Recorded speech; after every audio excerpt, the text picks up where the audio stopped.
pessoal, boa tarde. Estamos recebendo a visita do vereador Lucas Zanata, agora prefeito eleito, assume a partir de 1º de janeiro. Lucas, seja bem-vindo aqui a Hoje Mais. Muito obrigado, obrigado audiência, obrigado Lázaro pela oportunidade. Tá joia. Pra gente começar a bater um papo, você deve ser um dos prefeitos mais jovens a ser eleitos aqui em Araçatuba, 42 anos. É verdade, eu preciso descobrir se é o mais, mas eu creio que sim. Sim. Você acredita, você já se imaginava nessa atual fase da sua vida sendo prefeito de Araçatuba? Na verdade, a política foi uma coisa muito rápida na minha vida, eu sempre conto isso, né? Eu não fui um cara que sonhei ser prefeito, sonhei ser político.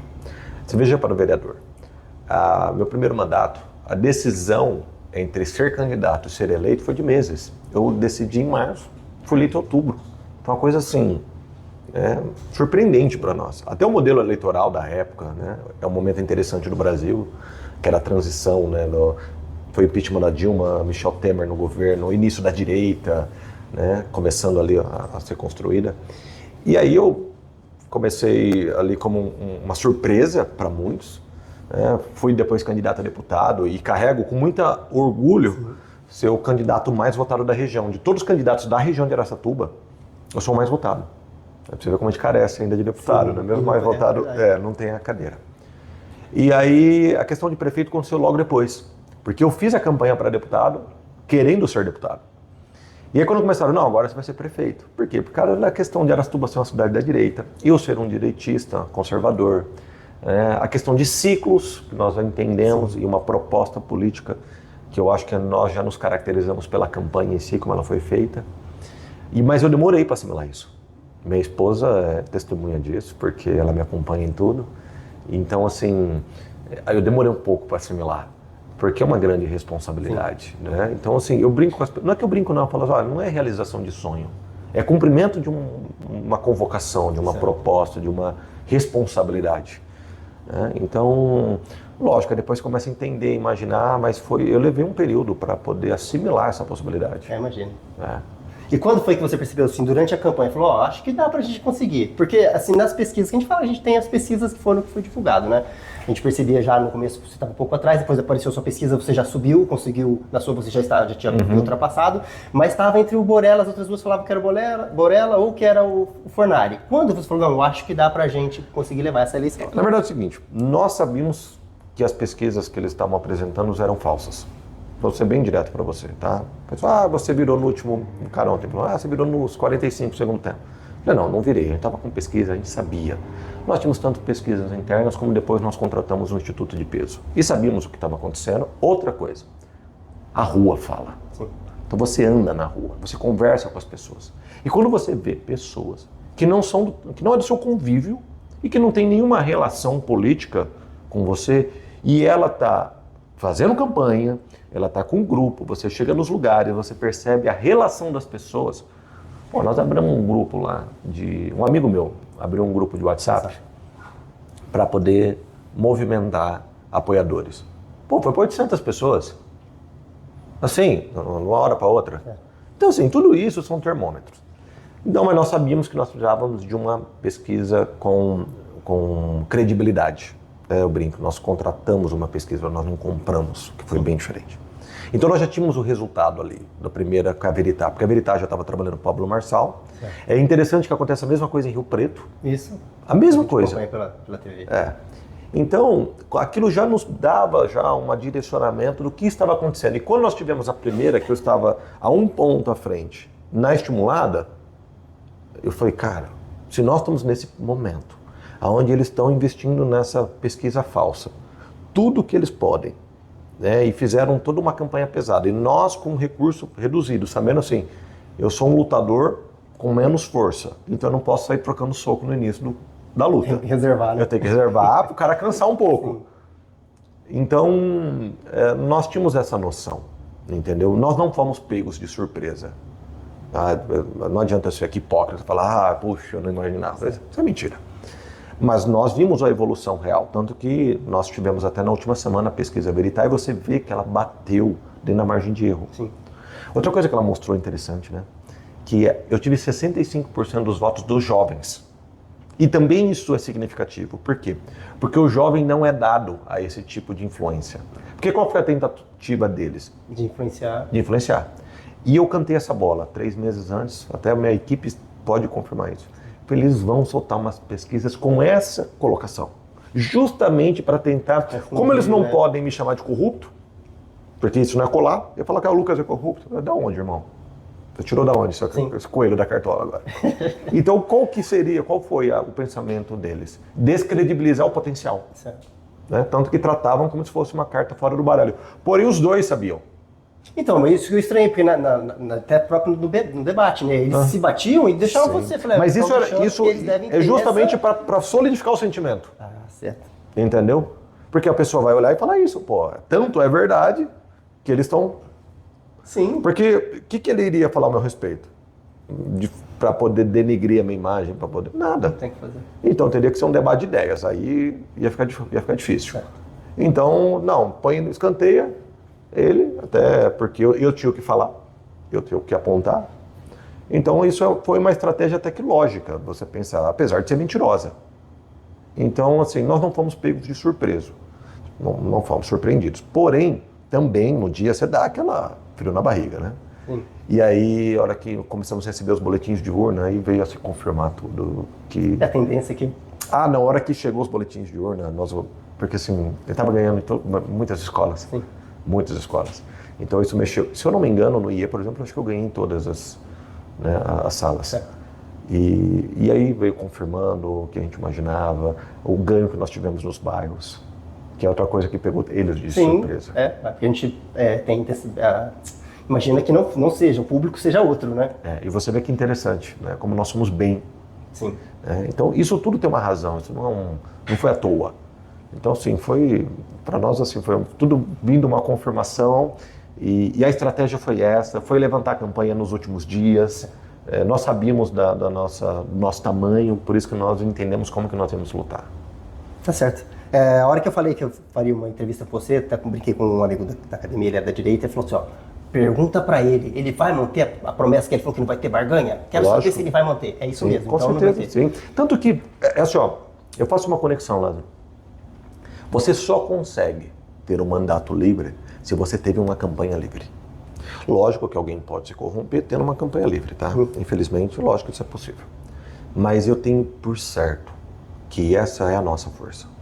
Essa é a esperança e isso que vai gerar mudança. Eu tenho hoje claro para mim que nós temos um valor muito grande dentro de Araçatuba e da administração pública, que é o servidor. E eu preciso trabalhar com esse servidor, que é qualificado, concursado, que está lá dentro. Então, isso vai trazer para a cidade uma sinergia e e aí sim eu posso falar, o que é nova política? Isso é nova política.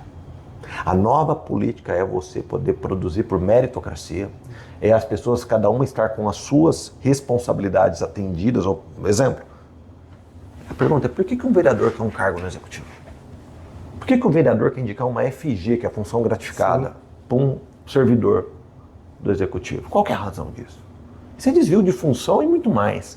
Então, quando nós nos posicionarmos, e eu sei que isso é um grande desafio, de forma até rígida e séria isso vai gerar um novo comportamento. E gerando um novo comportamento, por certo, vai gerar um aumento da eficiência, vai gerar um aumento da qualidade do atendimento, da prestação de serviço, de tudo. Sim. Então, assim, isso pode ter certeza que para nós é algo caro. Minha vida política ela é muito séria, então eu não posso brincar com as coisas que eu falo. Tá certo. Com relação à secretaria, essa questão da eficiência, né? Você já informou que pretende fundir algumas. Hoje são 20 secretarias. Você já definiu quantas você pretende? Elas podem chegar de 14 a 13 secretarias, né? Isso é uma possibilidade mesmo. Tá. E isso, além de tornar essas secretarias mais eficientes, também deve trazer a economia financeira. Com certeza. Você tem um estudo por ano que você pode agora que eu até te pedi para que a gente pode até depois informar esse número de uma forma mais assertiva, porque nós pedimos as documentações agora da prefeitura. Sim. Essa semana que nós pedimos o organograma, mas é milionário.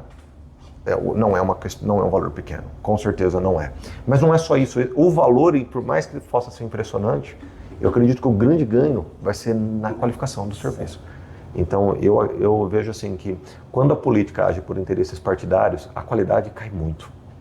Agora, eu tenho assim, uma esperança e uma certeza que a hora que isso se encaixar as funções na sua realidade, na sua raiz daquilo que é o ofício da pessoa, eu acredito que você vai ter um ganho que mesmo com com a economia financeira, o ganho vai ser maior. A população vai perceber isso, né? Tá. Entre as promessas suas de campanha tem a questão dos serviços de saúde que serão reabertos. Teria o pronto atendimento do São João, 2 UPAs e o Hospital da Mulher. Você acredita que isso vai ser possível fazer? Eu acredito, porque o que nós estamos propondo? Eu entendo que o problema da saúde não é estrutural. Tanto que quando eu votei agora, semana passada, pela não aprovação da conta da Prefeitura. Por quê? Uma das frases importantíssimas do Ministério Público é que Araçatuba tem farto recurso financeiro para a gestão da saúde. Então não é um problema de recurso. Tá? Eu sei que na campanha até a Prefeitura, através do Borella, que era o candidato, falava mas o Brasil inteiro tem problema de saúde. Não, o Brasil inteiro, mais ou menos, porque o Brasil é muito grande. Está falando de que parte do Brasil? Vamos comparar com o próprio interior de São Paulo? Ou quer comparar com Santa Catarina ou com Roraima? Ou com o Nordeste? Qual que é a base de comparação? São muito distintas. Então, comparando com o próprio interior, eu acho que nós temos condições. Sim, porque é uma questão de gestão para nós, muito claro. Para nós é muito claro, é uma questão de gestão. Então, a estrutura existente, ela pode ser reutilizada. E é isso que eu acredito. Então, eu não estou falando em obras. Eu estou falando em reativar aquilo que foi fechado, né, e uma reestruturação administrativa. Então isso é plausível. Então nós acreditamos sim que pode mudar mais muito a saúde. Certo. Um dos serviços que a Prefeitura já está em andamento é que é a licitação para o Hospital da Mulher para fazer essa readequação.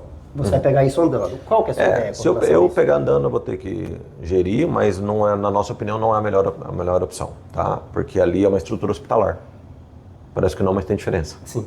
Tá? Então, ali é uma estrutura que poderia ser reaberta o Hospital da Mulher, que é necessário. Ali, por que é hospitalar? Porque você tem próprio na parede, até a população de oxigênio, tudo. É diferente, entendeu? Então, assim, mas o que tiver sendo feito, as pessoas me questionam, mas a Prefeitura está fazendo isso, mas a Prefeitura está fazendo aquilo. Eu falei, cara, ainda é o mandato do prefeito. Ele tem que fazer. É legal, ele tem que fazer. Então, assim, eu sou prefeito a partir do 1º de janeiro. Sim. Então, aquilo que for feito agora, não é minha competência. Eu posso questionar, eu posso perguntar, mas é ato lícito, legal, de pleno direito. Né? Então, é dever dele ainda, inclusive, fazer, né? Eu posso discordar. Sim. Mas como ele também tem o direito de fazer. Sim. Como que vai ser a sua relação com as OSs? Porque a gente tem a OS do Pronto Socorro, ela assumiu agora, contrato recente. Agora, a Mahatma Gandhi, ela está desde 2019, então o contrato prevê que é 1 ano, podendo ser renovável até 5. Esse prazo vence agora em outubro. Se não me engano, foi ontem. Ela assumiu em 22 de outubro de 2019. Então, é uma análise que nós estamos fazendo ainda jurídica disso. Eu não consegui entender ainda se eles renovaram esse contrato. Porque existe apontamento do Tribunal de Contas, tudo isso está com muitas questões ali complicadas. Então, assim, eu percebo que existe muitas dúvidas jurídicas para entender, porque todos esses contratos têm apontamentos, tem contratos de urgência. Então, a nossa equipe está agora estudando, até esperando toda a documentação para poder ter uma análise real de como que isso está acontecendo e como que os contratos foram estabelecidos. O cumprimento pleno do contrato. Sim. Mas a sua administração vai trabalhar com essa, não existe. Não tem como hoje você não ter, porque houve um vácuo aí. Né? Você não tem servidores o suficiente. Então o servidor em si eu quero potencializar. Mas você tem numericamente? Não tem. Não tem porque parar de fazer. Há quantos anos vem as OS? Então você tem um vácuo aí, tem um gap. Do sério, isso mesmo. Tá, isso, como é que vai ser a sua relação com os servidores? A gente conhece pessoas que trabalham na prefeitura, eles falam que a gestão atual ela é mais fechada, eles não têm esse acesso para ter essa relação igual a gente está tendo aqui. Com o Cido Sério, eles falam que era diferente. Você tinha o acesso, ele podia até não atender o que você estava pedindo, mas ele vinha, te atendia, conversava. Não. Como você vai tratar os É fácil de entender. Eu falei assim, eu só olhar para minha campanha. Eu não tenho um grupo para assumir esse cargo. Tudo para encher de gente, porque eu tenho que atender partido Y, Z e cargo de vereador. Eu dependo do servidor. Eu preciso do servidor. Sim. Então, assim, minha visão é o contrário. Eu vejo o servidor como, para mim, uma solução. Certo. E se ele é uma solução para mim, não importa. E muito. Então, assim, como eu já disse, eu tenho por certo, tem muita pessoa boa e qualificada na prefeitura. Sim.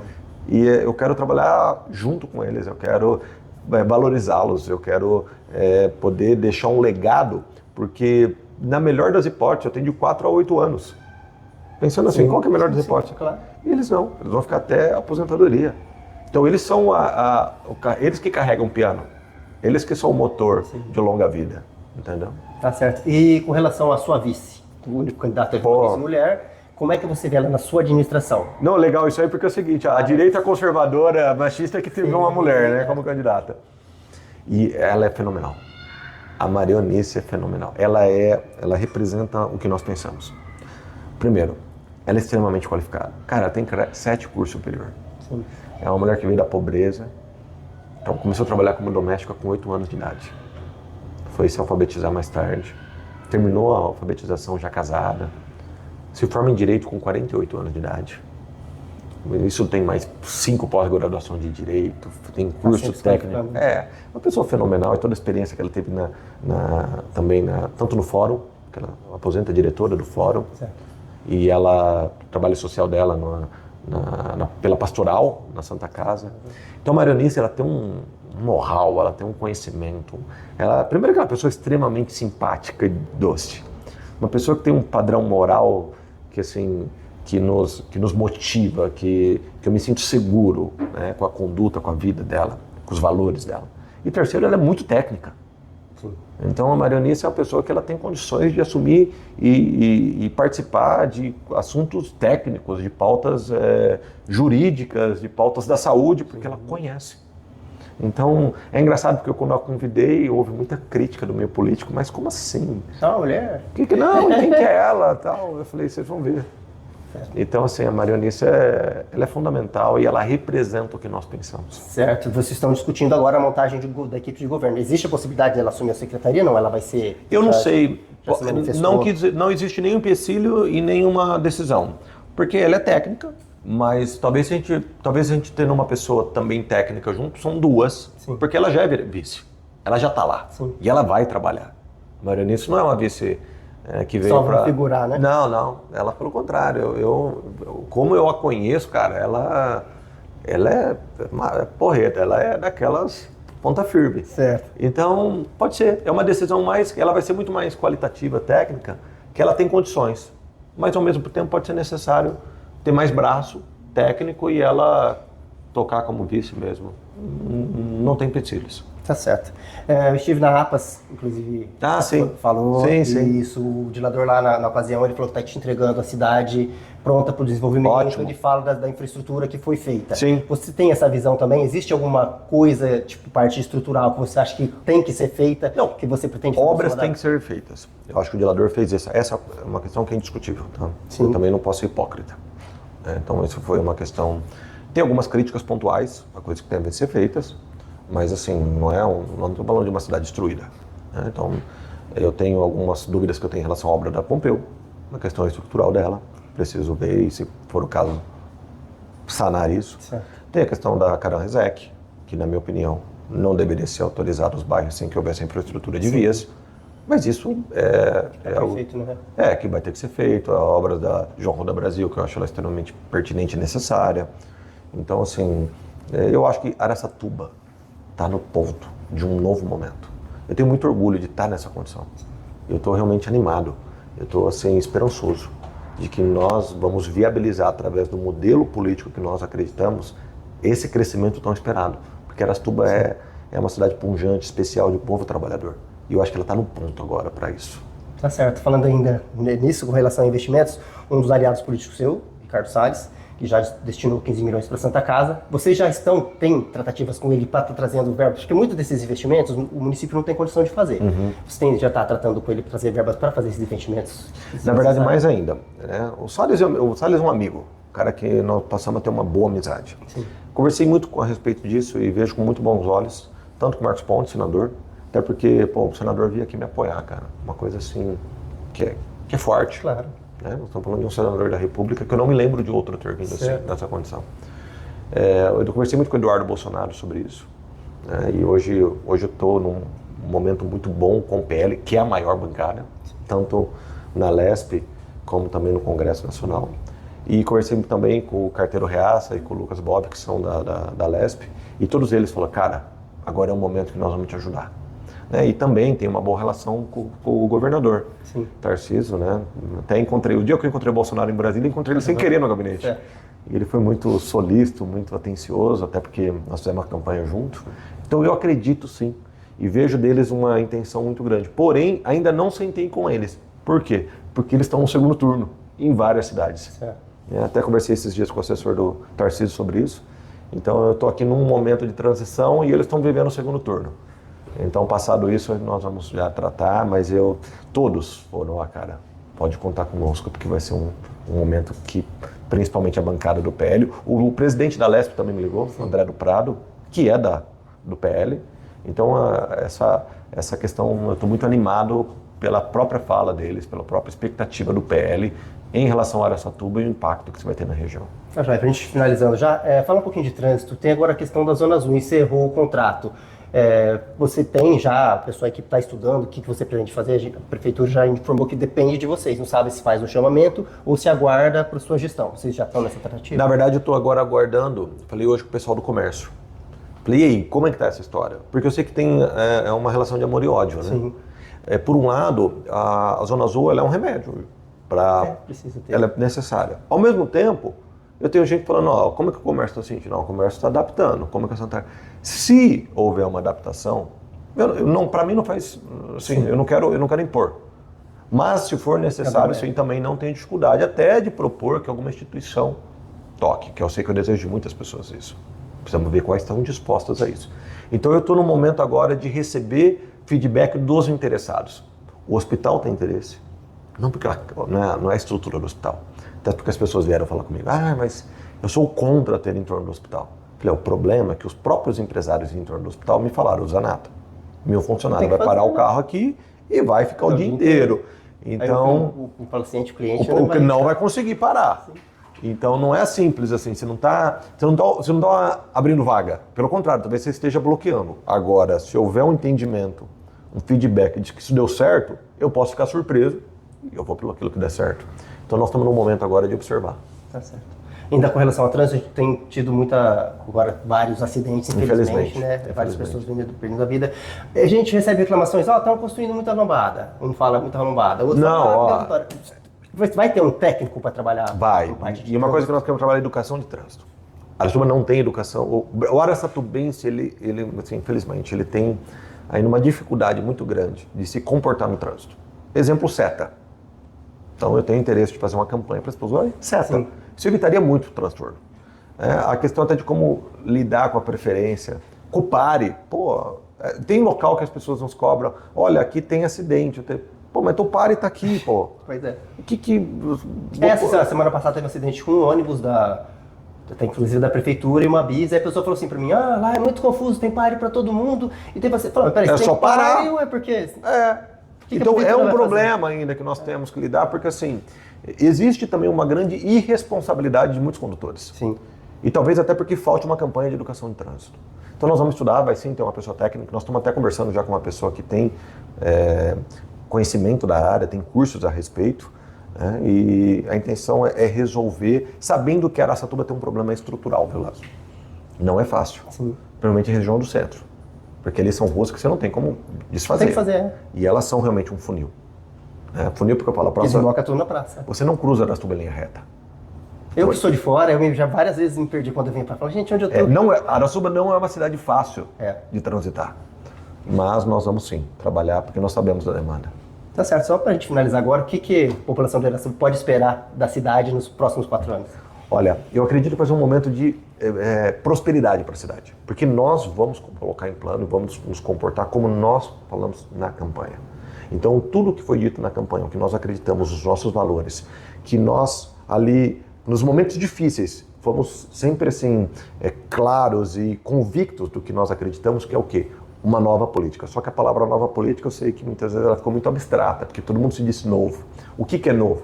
Pessoas técnicas em cargos técnicos, uma política dedicada ao crescimento, dedicada a buscar investimentos, infraestrutura, como nós precisamos aqui, aquilo que é a nossa capacidade, o nosso DNA.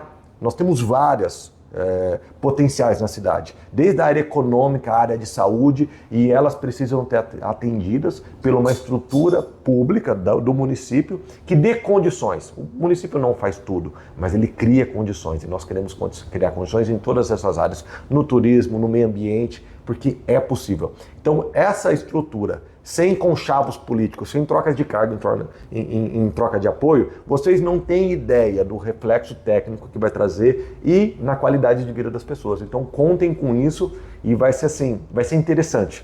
E podem ter certeza, um período de prosperidade, um novo ciclo para a cidade. Tá certo, isso aí, pessoal. Então, só mais uma vez agradecer. Eu que agradeço. A gente está à disposição e vamos estar ocupando o trabalho. Se precisar cobrar, a gente vai cobrar, mas Pode a gente cobrar para apoiar, Não. para ver o desenvolvimento da cidade. Estaremos em contato. Certo? Obrigado. Obrigado, pessoal.